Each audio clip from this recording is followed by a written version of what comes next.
everybody. Welcome to another episode of the Female Film Critics Panel. And we are really excited today to have another group of awesome women here to talk about our experiences being critics and being content creators. So much fun. I am film critic Rachel Wagner, and today Amie Simon is here. Hello. And Nikki from Trivial Theater is here. Hello, how are you? And thank you both so much for joining me. I really appreciate it. And we always like to give our guests a chance to introduce yourself, tell us a little bit about what you do in this space, the content you create. And Amie, what about you? Why don't you start? Okay.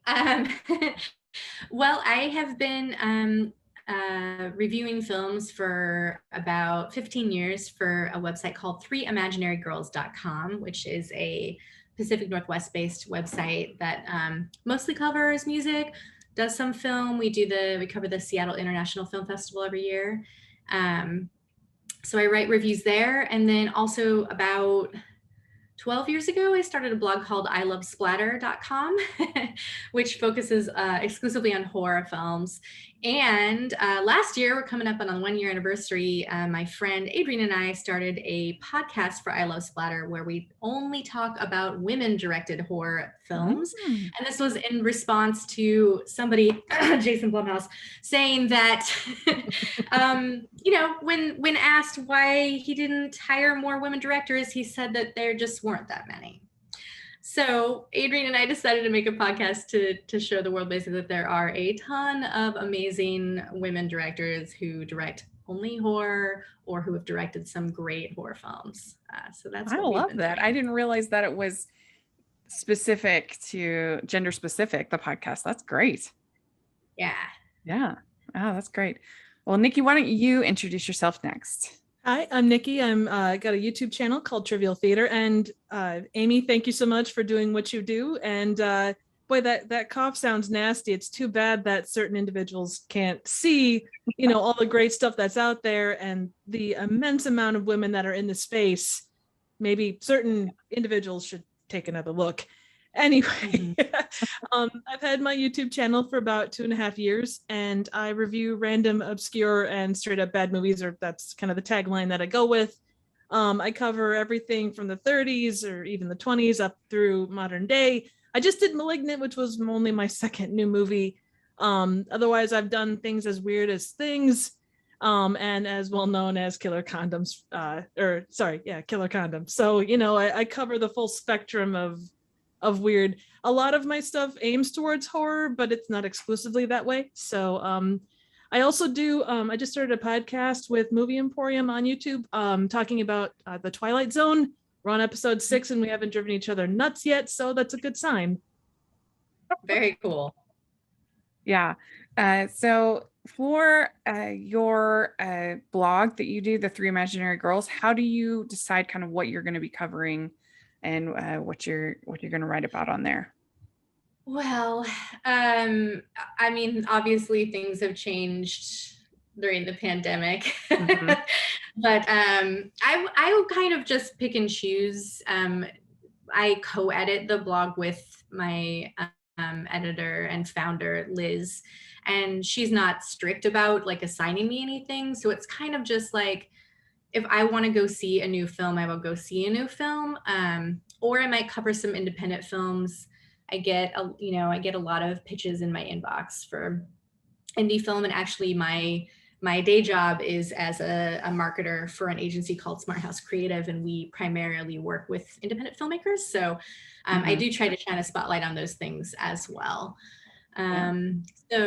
But now, like, I'm still not ready to go back to theaters quite yet. So I haven't been to an in-person screening yet since this all started. I've been fortunate to have access to some online screeners for some things, What about you, Nikki? How do you decide what is a bad movie and you're going to review it? I just kind of I get lots of recommendations. I kind of watch around Twitter to see what people are talking about. I do take some cues from The Last Drive-In, different things like that, things just to see what people are reviewing, what's in the public space and the public consciousness as far as that area goes. Sometimes it's just wandering around like Prime or Tubi and just deciding on something that just strikes me as looking fun. It's like walking around a video store and kind of flipping through the stuff, and whatever has the most interesting cover, it's like, hey, this looks weird. It's got a shark with a Christmas hat on. Let's do it. Ah, you done Santa Jaws? Oh, I Santa love Jaws! Santa Jaws. Shout out to Santa Jaws. Yeah. Oh my God. Like when you get down to the very end where Santa Jaws, which is a female shark, by the way, and thus even more awesome. So It's great. actually a pretty fun movie. Like It it's is, ridiculous, it's of fun. course, but like they know it is and they just have fun with it. Oh, absolutely. Yeah. I mean, does it get better than basically a unicorn shark, you know, with a giant candy cane coming out of her head? I mean, my God. Yeah. And you know, apparently can generate electricity. I mean, my goodness, it's the greatest shark ever. Yeah. I mean, after watching that year, watching like 100 romantic comedy Christmas movies, I just relished watching Santa Jaws. It was so refreshing. It totally is. And so many, that's the thing about so many of these movies, and I'm sure Amie can attest, you don't, they provide, you don't know what you're getting into going in. It may be total crap, but it may be so endearing and fun and poignant. And yeah, I'm sorry, I'm tangenting. Well, no, I mean, because that's the difference to me between something like Santa Jaws versus something like the Sharknado movies. Because totally. I just feel like they actually tried to make something fun with Santa Jaws, whereas like there's something so calculated about Sharknado in trying to be a B movie and trying to be that it, to me, it falls flat. Oh yeah. And that's the case with a lot of those. It is trendy right now to be to try and be a good bad movie, but you can't force that. All the money in the world isn't going to make a good bad movie. It has to have that sense of it. You don't go in trying to make that. Yeah, for the most part. I agree. So, Nikki, you have animation in your reviews. How do you do all that? How do you coordinate that? Most of it is, I'm basically a one-woman band outside of my avatar, which was I had an artist do for me. But it's basically just I use a webcam to capture my facial features and kind of the movement, and then everything else is done in After Effects. So my theater is set up. It's a massive project, like 200 odd layers, I think. But it's just a big theater setting, and I've got a digital camera, a virtual camera that can kind of go through and do whatever I want it to do. But the render times are atrocious, and I try not to talk about those. Really cool. I wouldn't know where to start with all of that. So I would love to learn one of these days. Tutorials are a great thing, but I did go to college to learn kind of the ins and outs of media studies and such. But a lot of the After Effects stuff is things that I've taught myself because I had to learn. Or I set a goal for myself. So I know my editing skills are very rudimentary, but I'm always trying to learn more, it was very exciting when I figured out how to like put in layers. And I mean, we're talking very basic here, but but if that's what you enjoy doing, that's where you start, you know? Yeah. And I don't think with so much of this stuff outside of the basic things, if you don't use it every day, you're not going to use it. You know, you're not going to maintain that. There's so much stuff that I learned for basic stuff, and then you lose it because you just don't use it. Yeah, that's true. I mean, that's one of the best things about doing all of this is the skills that you learn as you're creating content. Even as I'm writing, and I think I become a better writer with every review I do, or whether it's a podcast or every interview, I think I learn something. And so that's, even if you don't necessarily get the benefit as far as views that you might like, you are benefiting through relationships that you have, but then also through the skills that you're learning along the way. Oh, absolutely. I wish I had half the writing skills I see with you two. It's amazing. Like, all hail. So, Amie, have you found that the horror community has been accepting of what you all are doing, or have you felt like resistance? I think as a Gen Xer who has been a longtime fan of things like Star Wars and comic books and film, I think I see it getting better with the younger generations, I guess is what I say. I think like there is still a contingent of like horror bros who of course there is, who really just want to keep everything like not political and, you know, just about the fun slashers, and, you know, they don't want to make space for queer people, they don't want to make space for women, you know, and it's disappointing, but I'm also so used to it, honestly, that it's just refreshing when men aren't like that in the horror community space. I think there's still a problem, like there is in any space, like there is in film Twitter, which I'm sure you've seen, where it can be a very like hive mind kind of situation where, you know, if you don't like something, like let's say you didn't like Malignant, I'm pointing to myself right now. Let's say you didn't like something, I think the tendency is for people to jump on somebody and say, you just didn't understand it, or you don't know what good film is. And I don't know if that's solvable, I guess is what I would say.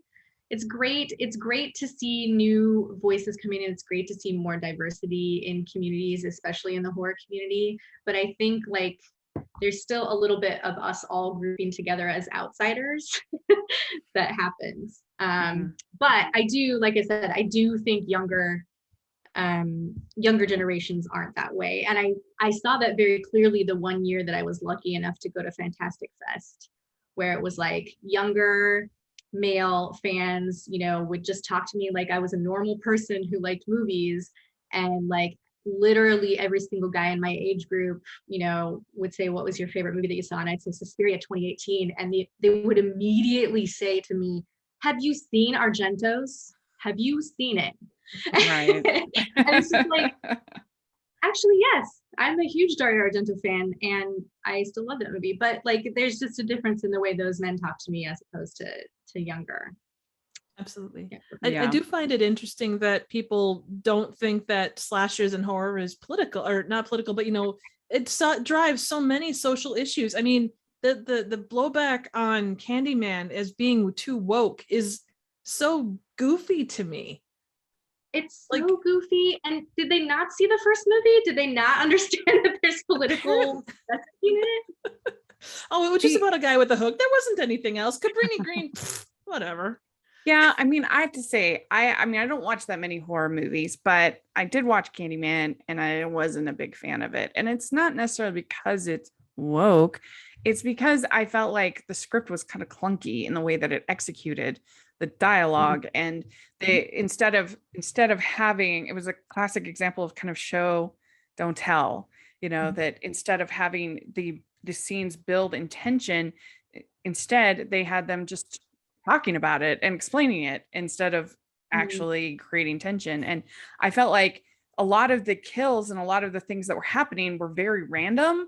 And so it wasn't really scary because I wasn't invested in the characters. And I like the scene in the high school, right? Like we hadn't even gotten to know those characters at all. So it wasn't scary. Like it was gross. Like it was supposed to be a gross out scene. I get that, but it was just kind of left me flat because we hadn't gotten to know those characters. And I don't know, I just felt like it was not a good script and wasn't a very good movie. But it was funny in my review, I felt like I was pretty harsh on it. I gave it a 3 out of 10.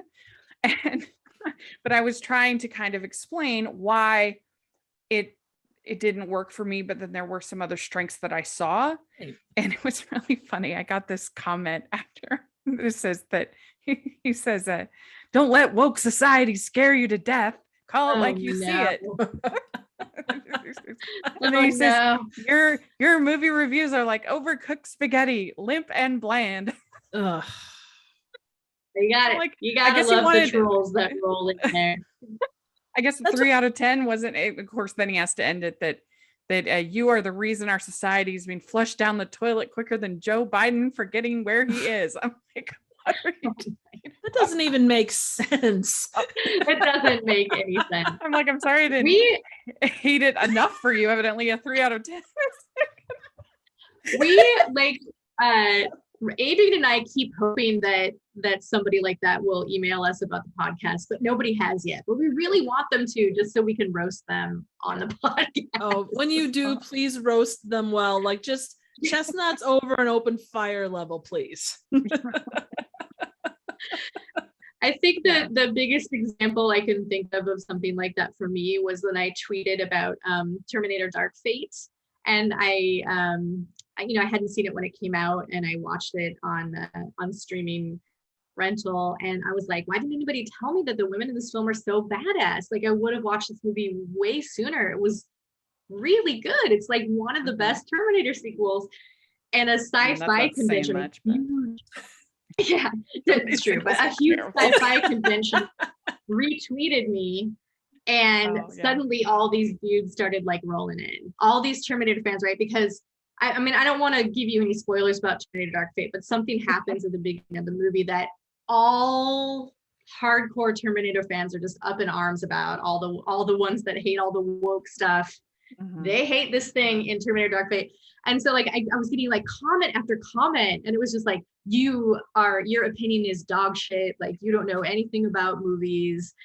You clearly haven't watched any movies ever. Like, I can't even remember, like, just stuff like that. And and like most of them, like 90% of them would then go on to say, I haven't seen it, but I know it's awful. Oh yeah. Oh my God. Well, I mean, that happens half the time too, because we'll go to an early screening or get an early screener. And I've had a number of times people come back to me and like, yeah, you were right.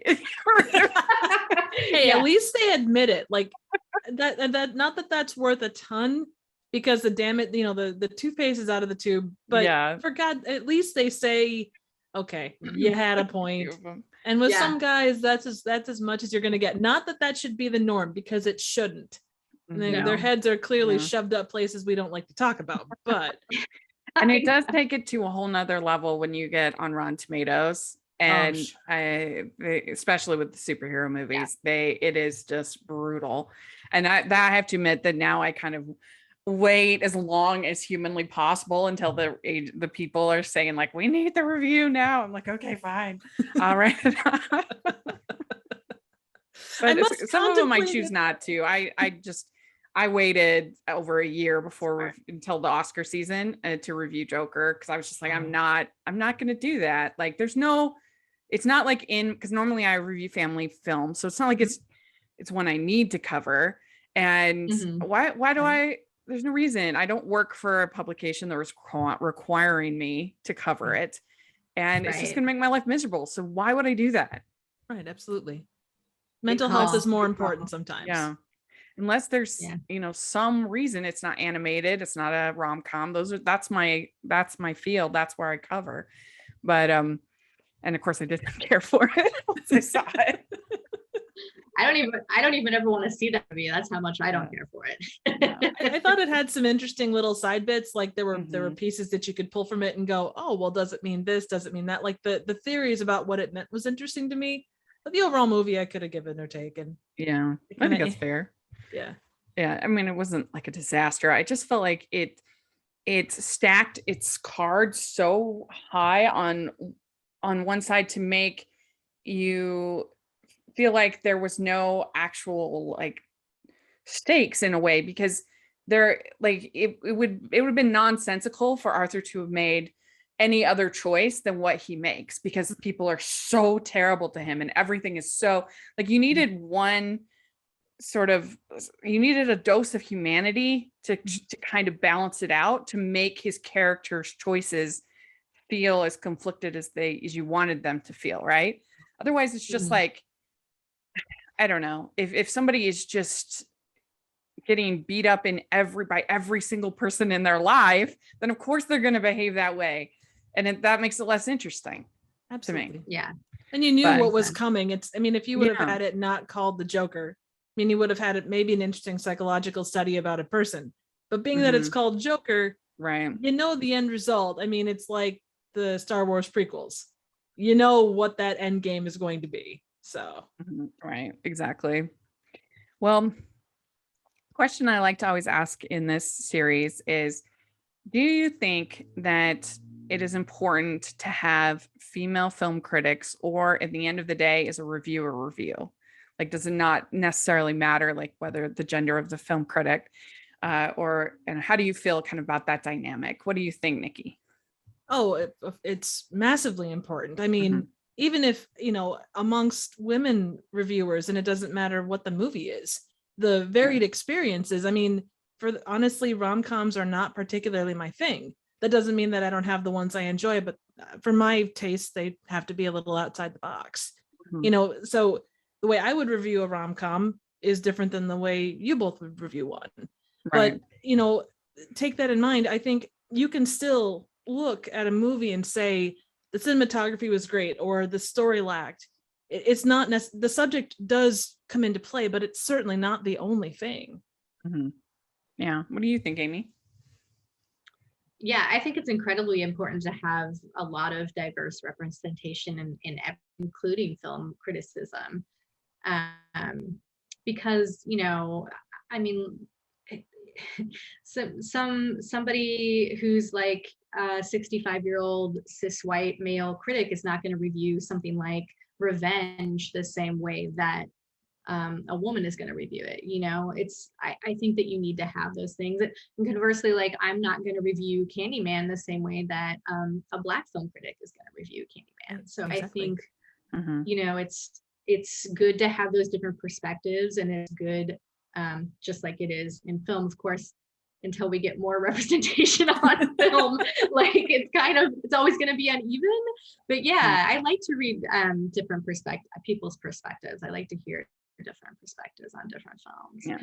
And it's not that I don't think you can't talk about it if you don't have that experience. Of course, that's not it. Of course, I've reviewed obviously hundreds, thousands of films that don't have anything to do with me or the way I live. But yeah, I just think, like Nikki said, it's, you bring your life experience to it, you bring your different perspective to it, and it's great to have all those different perspectives. Like, how boring would the world be if we all had the same opinion on literally everything? Yeah. Absolutely. Well, and I just think when you're only hearing, male perspectives, especially on genre films like comic book movies and things like that, I think that it's hard to know kind of what it's hard to make your decision of what you're going to see or not see as a moviegoer, Right. because you're only hearing about one kind of perspective. Whereas if you follow a bunch of different critics, then you might want somebody Mhm. who is going to look at it from the perspective of like a family film, or Mhm. or a more somebody who knows a lot about classic literature. That's going to have a different perspective of somebody who doesn't know anything and is only reading comic books, is going to have a different view of a Jane Austen film. Like, just all those different perspectives, I think, are important. And I think it's especially important when you're dealing with properties that are designed for women.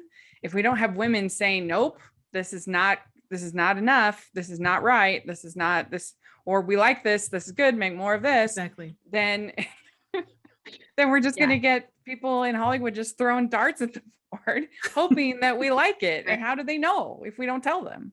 You know what kills me is, and this goes back quite a ways, but when the Sex and the City movie came out and it was successful and people were like, oh my gosh, this is doing great. And it, like, people were surprised that women went to the movies and enjoyed something outside of whatever the norm was at that time. It's like, do you not think women have gone to the movies since the inception of movies? Back in 1920, it was all guys, no women by any stretch. But I just like that. I don't understand that perspective. They can't be that blind, can they? Yeah. Well, no, it's true. You see it also even with like Twilight movies, True. with things like that. It's. I mean, I'm not saying those are the greatest movies in the world, but they have a fan base that enjoyed them, and Yeah. and they always seem kind of like, why aren't we making movies for these people that obviously enjoy them and want to see them? And I don't know. It's a funny thing. I mean, it's no wonder Hallmark has found success, because there's just so few romantic comedies that are made these days that nobody has anywhere else to go but to watch Hallmark. That was the reason why I started watching them. And that's awesome. It's good. And that's the one good thing about the likes of streaming and things like that. it has opened up a lot more ability to do those things. Mm-hmm. You know, Yeah. perspective being whatever it is towards streaming, there's avenues that haven't been hit before, whether you're talking about more horror or more rom-coms or, you know, anything across the board. And that's awesome. Yeah. Well, that's what I was going to ask next is, do you feel optimistic or pessimistic about the state of film? Because there is reasons to be optimistic. Like you were saying, there are so many outlets that people can have their film produced and distributed in a way that never would have been even 10 years ago. And that is exciting, and that you even have unique services like the I think is it called Shudder, the one that's the horror one, or you have on the other extreme, you have Hallmark Movies Now, streaming rom-coms, you have, and everything in between. You have faith-based streamers, you have just everything that you could want. There's anime streamers. And so that's exciting that there's just so much content now. It's unbelievable.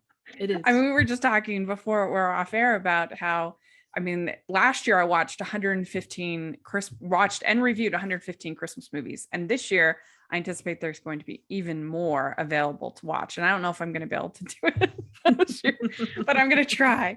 But yeah, I mean, it's just the amount, just in one little tiny sphere of Christmas movies, the amount of content is unbelievable. And so that's exciting for people who want to produce their screenplay, produce their movie. There's way more than there ever was before. But then on the other hand, what's happening with feature films and movie theaters and everything. What do you think, Nikki? I am, if you look at my channel, and for me personally, I am like a theater fan since way back. Like I know that there's a lot of things that can affect the movie going experience, and they can be terrible. But when the lights go down, there is nothing like a theater to me.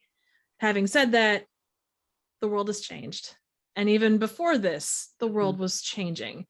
I think there's always that middle of the road. Like I'm terrible about being middle of the road about a lot of stuff. And I'm kind of, I guess, a realist. Streaming is not going away. And it offers a lot of opportunities that we wouldn't otherwise have. But the things, like some of the things that the algorithm pushes, like I loved walking through video stores and picking up something off the shelf. And, you know, if you watch 5 horror movies in a row, the algorithm is more likely to say, hey, you like these 5 movies, here's 5 more that are like it. The chances of me running across something, unless I go searching, which you want to do anyway, but there's always that need for variety. And I don't, that is the one thing, there is a lot of good stuff that's going to be lost in the shuffle. And small reviewers are obviously so important because they do cover a lot of that stuff. You know, like there's so much, they cover a lot of stuff that you wouldn't otherwise see. And thank goodness for that. Yeah. So I will always be a video or a movie person, I will always be a theater person. I will take the necessary steps to stay safe, but I'm going for the most part. I feel like every year I have that movie or 2 movies that's sort of my baby that I champion to everybody. And I'm like, go see it, please stop. You know, last year was Love and Monsters, which I loved. And for that, I loved Wild Rose. That was one of my favorites. I don't know if you saw that, but I loved Wolfwalkers last year. Oh, it was an incredible movie. So good. And I got almost everyone I know to see Your Name. Okay. But what about you? I mean, would you say you're optimistic or pessimistic? I mean, I think there's a lot of room for optimism, but I think the prevailing attitude is pessimism. So I of course love theaters. We lost one of our best theaters ever in Seattle right before the pandemic shut everything down. So it's been around for a long time and was my favorite place to go. We do have quite a few independent theaters in Seattle, which is amazing. But I think what gets lost in the conversation, I think there's a couple things. What gets lost in the conversation about theaters and films needing to be seen in a theater to count or to be, you know, really seen, is that accessibility isn't being addressed. So, I mean, there are a lot of people who don't have access to movies. They don't have movie theaters anywhere near them, you know, or there are a lot of people that have giant multiplexes that only show the Disney movie of the moment on like 10 of its 12 screens, and are never going to be able to see an independent movie if they don't look at streaming. And then isn't that a reason to be optimistic though, because people have more access to those small movies? You just look at like documentaries alone. I think people are watching documentaries way more than they ever have before, because they are out there on Netflix, getting promoted. And so I think that in a way, like, it's an exciting time for small releases and independent films. Oh yeah, don't get me wrong. I'm not pessimistic about it. I'm saying that like there is because the Hollywood structure is still by and large like a patriarchal society that has had the same rules since its inception. The idea is, as a director, and we see this all the time with the independent filmmakers that we work with, that if they can't have their film in a theater, then it's not worth anything. Then it's going to be harder for them to get a distribution deal, and it many times is. That if they are, or you have people like Villeneuve and Fincher saying, like, hey, if my film can't be in a theater, then it's not worth seeing it. It's just like, I get it. It's like, it's beautiful to have your film in a theater. It's wonderful to have a film in a theater, but also like, I got a pretty good setup here. Like I got an 83-inch like 4K TV downstairs and a giant couch, and like I'm more than happy to watch films in my home. And I'm also a physical media hoarder, and so like I just think like I don't understand this. I don't think the attitude that streaming is killing the movie industry is correct. I think like there are accessibility issues to think about. There are so many filmmakers and so many different films that don't have the opportunity to play in a theater. And so if people can see that on streaming, it's great. I think that Hollywood is going to have to change the budgets of these big mega films. I think we're going to have to see some belt tightening, because I mean, now they've had basically 2 years where none of those movies have made money, or not much money. Shang-Chi just did. But I think that we're going to start seeing more movies like this movie Nobody, or some of these movies that are on small budgets, that have action, that people are going to like to see, but that are going to be able to be profitable. That's where I think we're going to start to see in this kind of like next round of greenlit projects. I just have to believe we're going to start to see some reduced budgets. I think you're absolutely right. Oh, I remember with like after Endgame came out, and it made such a tremendous amount of money. And I remember some critics saying, we'll never see movies this big again. And at that point, it's kind of like, well, I mean, it's going to take a while to build up, but I'm sure, there are ceilings for things like that, but it is still a thing where it can go forward. Then COVID happens and it's like, well, never mind. But really curious. No, I am really curious what is going to happen next year with this Avatar movie, because I think that's going to be a big tell. Like, I mean, because that thing is, I think it's going to lose a lot of money. I mean, it's already supposedly a budget of $250 million, and that's probably being generous. I mean, with all the delays and everything, that thing is gonna lose so much money. Move that zero to a couple to the side. So that one's gonna be interesting to see. The bottom line is like the studios only care about money, right? They only care about money. They really don't care about anything else. And so like they're gonna continue to adjust to try to make the most amount of money for themselves. Like that's their only motivation.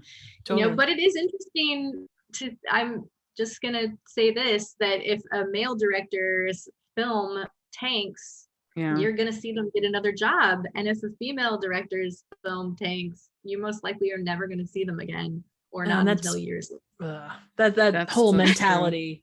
So what happens to Nina DaCosta now that, because Candyman kind of split the difference, right? It made money, but not a lot. And I think she's fortunate that she basically already has the next project lined up. True. And signed up. So I think Is she it a won't have Marvel that. movie? Yeah, she's doing the Mrs. Marvel, which I think is shooting this fall. So that Yeah. one is set. So she's, I guess, fortunate, unlike some people. But even someone like, like Patty Jenkins, like she had to wait so Yeah. many years in between Monster and Wonder Woman, which is Yeah. crazy. It is. But Right. And then nobody liked 1984 except me. And so like I enjoyed it. I you thought know, it was like, very fun. I gave it a mild recommendation. It was disappointing to me, but I still Yeah. thought there was the good outweighed the bad for me. Yeah. Certainly not Yeah. the like absolute travesty that people are acting. Oh yeah, definitely no, so. I don't know. I felt like it was a great 80s homage and I Yeah. totally got that out of it. And like, I worshiped Linda Carter when I was a little girl in front of my television watching Wonder Woman. So like for me, Yeah. Wonder Woman thing is the whole experience. The whole That was experience. part of it, like the 80s kind of Richard Donner homage aspects to it were probably the best part. And Yes. the Pedro Pascal and stuff. I need to revisit it because I haven't seen it since, I was super hyped for it.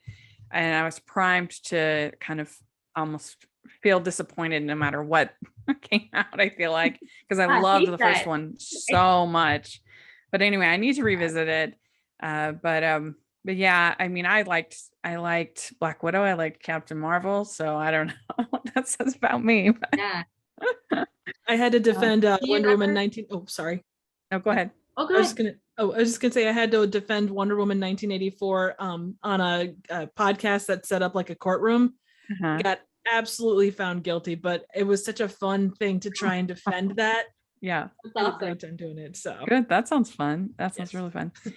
Well, we have our ending questions, but before we do that, with it being October when this is gonna air, what do you think is a good starter horror movie that people could watch that won't be maybe too scary, but will get them kind of into the genre? What would you, I know I'm putting you on the spot, but what would you say, Amie? That is a very loaded question. I'm asking for myself because, so I'll tell you, I've watched Halloween and I've watched Scream. Okay. And so that's kind of where I've watched Get Out. I have, so that's kind of my base sort of knowledge here. Have you seen the original A Nightmare on Elm Street? No. Okay. Well, that is that is the movie for me. That is my end all be all, would die for you. Amazing, still holds up, completely insane movie. Even more insane when you consider that Freddy Krueger is only in it for like is it like 13 minutes? I mean, it's a very small amount of time that he's actually in it. But I've heard that from other people that it's not that scary per se, but it's I mean, it's scary, but it's not that gory, as I've heard. I would it's disagree. pretty gory. Okay. Yes. I would the first death is like buckets of blood. Like it is definitely gory. Yes. Yeah. Yeah. I need to see it one of these days. I do. Yeah. That's what I don't know if I could say like it's not that scary, because the thing is like I feel like people watching it today would be like, that is not scary at all. Whereas, when it came out, it was definitely very scary. But I just watched the Elvira 40th anniversary. Oh my God, that was so awesome. And if you have not seen Elvira, Mistress of the Dark, that is a fine Halloween-y slapstick comedy, hilarious, sort of like fun little movie to watch. Nice. That is not scary at all. So all right, Nikki, what about you? What would you say? Well, it depends on, I always look at movies like in a weird bunch of ways. Like for me, my go-to to start with would be like The Thing from 1982 or 19. Ooh, yeah, I've heard that's good. 80s. It's incredible. It is like the stop or the practical horror effects are incredible. It can be a very scary movie just from the perspective of the practical effects are just, I don't know, they just reach up and bite you. And there are some rather freaky premises. Invasion of I'm trying Invasion of the Body Snatchers from 1970s with Donald Sutherland. Yeah, I've seen that one. That Is- one is good. Oh, it's psychologically awesome. Rocky Horror Picture Show is just like, that is one of my go-tos for like just fun. It's sort of similar to Elvira. Just a great fun movie. I actually go back a bit for just like fun horror. Arsenic and Old Lace is not necessarily a Halloween movie, but it's just a fun old school, like, I guess, sort of movie. Yeah.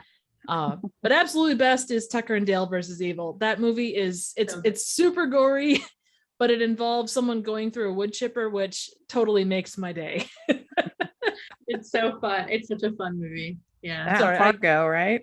Oh yeah, well yeah, that's why it's awesome, because it's got that same feel. But it takes all those horror tropes that you've seen in every movie, and it does this really fun thing with them. And it is super gory, but it is just such a fun movie.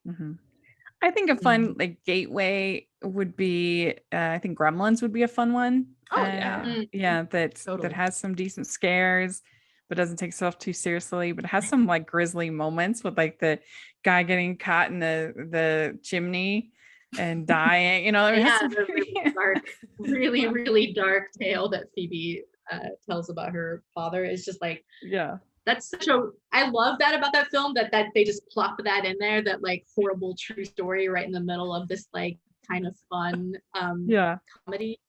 I also loved Anna and the Apocalypse. I know it was kind of divisive, but I thought it was great. I mean, it's a musical, which is my heart. I love musicals. And also it is a zombie movie and a Christmas movie. So it's got all the things. Got everything. That one is great. Yeah, it is. I would also say that the Cabin in the Woods is one of my favorite meta horror. Thank you. Films. Thank you so much.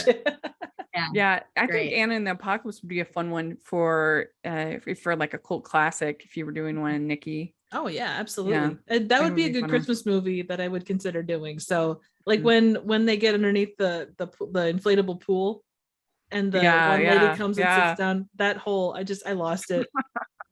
And like some of the people that get zombified surprised me genuinely. I was like, oh, I didn't think that would happen. Oh, no spoilers, but all right. Well, real quick, we always like to ask, and we mentioned some as we've talked, but what is one unpopular opinion that you have? And for me, one recent one, and I didn't love it. I was very conflicted on it, but I didn't hate it like everybody else seems to have, was Dear Evan Hansen. Like I felt like I understood the heart of what they were going for. And I gave it a 5.5 out of 10. So by no means like a huge recommendation. It has lots of problems, but I love the music. It's so good. I love the songs. And so I was willing to forgive a lot. And I gave it a mild recommendation, and there were definitely a lot of people who were like, how dare you? And so I don't know, that was, I guess, an unpopular opinion that I've had recently, is that I thought it was okay. Nothing wrong with that. Like a previous person that was on here said, the movie was fine. Yeah, that's what I felt. Yeah, that's right.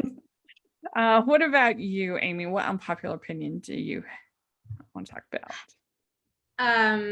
That I think Halloween 2018 is not a good film.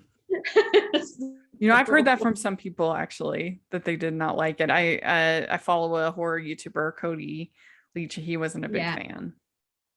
Yeah, but by and large, the horror community thinks it's the greatest thing ever and loves it to death and can't wait for the next two films. And my opinion is that, again, Jason, if they had chosen Jamie Lee Curtis to direct the next Halloween film, 100% I would be so excited for it, because I want to see that perspective.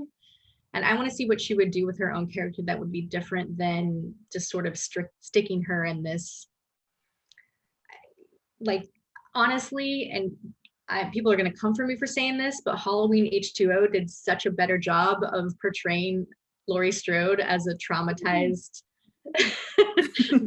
survivor than Halloween 2018 did. Halloween 2018 made me mad on so many levels. Don't blame What about you, Nikki? Do you agree on Halloween 2018? I prefer H2O. actually Halloween 2018, I don't remember anything of. I know I watched it, but like it didn't really stick with me very well. But Jason is not like I'm a Freddy chick through and through. So I don't know what that says. But yeah, it was okay. It didn't do what it felt like it needed to do, but I don't have that love of Jason going way back the way I do Freddy. So Well, so what's an unpopular opinion they want to share?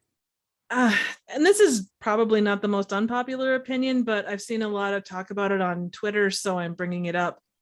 I've traveled a fair amount, and my belief for travel aims here too.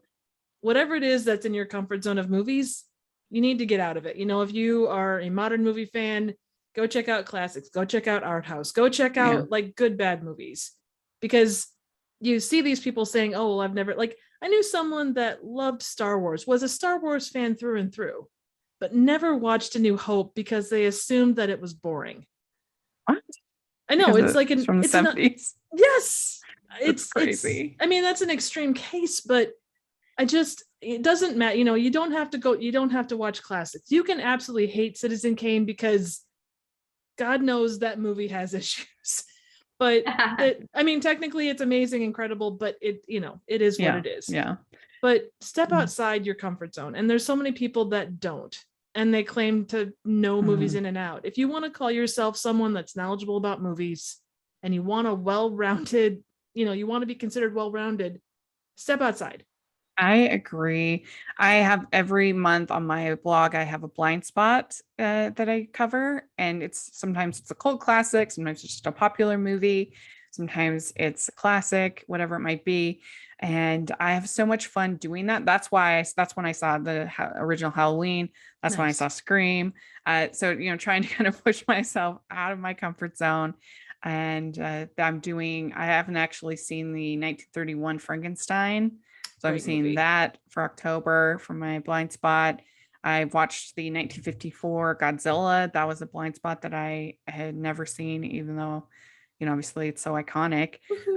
But I think that's really good to do. Get yourself out of your comfort zone and watch something that you might not otherwise watch. And I think that's how you grow as a person, is pushing yourself. So I completely agree. Well, last question we like to ask is to talk about something that you're proud of that you've either written or made or whatever it might be. And for me, as I said, we've just had the 4th birthday today of Hallmarkies podcast, and when we're recording this on the 30th of September. And I'm really proud of this little podcast that awesome. I made. Not only that we've lasted for 4 years, because most podcasts only last 6 episodes. That's the average. But we managed to evolve. We've had different co-hosts come and go. It originally started just me and my friend Amber, and now she's not as involved anymore. But we've had people come in and out, and I've been able to keep it going, which is hard to do. But just the people that I've met along the way, the incredible guests. I've done over 200 and something interviews as part of it, and that has just been an incredible experience. I'm just so proud to have made something. So many times in modern life, I feel like we use things and then we never actually get a chance to make something. Right. And so I'm so proud that here's this thing that I made. Congratulations. Yeah. That's a huge thing. Awesome. Yay. Yeah. So what about you, Amie? What's something you're proud of that you've done? I am also very proud that we've kept our podcast going. We're on episode 15 now. I've been doing it for almost a year, but I'm most proud. I just got this book that I am quoted in about Wes Craven's Scream, and I'm so stoked. It's the first time I've ever been in a book before. It's called It All Began with a Scream by Padraig Maroney, and he talked to a lot of the actors and a lot of the crew members on all of the Scream films. And I just talked to him about being a Wes Craven fan and seeing Scream in the theater for the first time, and just sort of all of my opinions on why Sydney is like one of the best final girls and why this movie's so enduring and keeps getting made. And I can't wait for the new one. I can't wait for the new screen. So excited. Congratulations. That is incredible. Yeah, that's great. That's great. Nikki, what about you?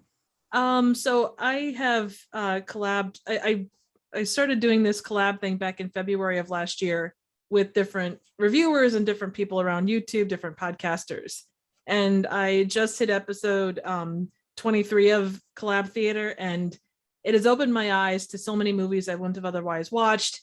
It has, I don't know, it's just a way to talk to people in the community, and everyone has come with a different thing, whether it be a different avatar, a different kind of situation where I had to come up with different intros, and we do different, riffs throughout the movie. And I don't know, it was such a fun thing to create. And I never thought it would reach it to 23 episodes with that. So I'm pretty proud of that. So we've all three defied the odds. More than 6 episodes. Yay. Very good. Well, yay, all of us. We all rock.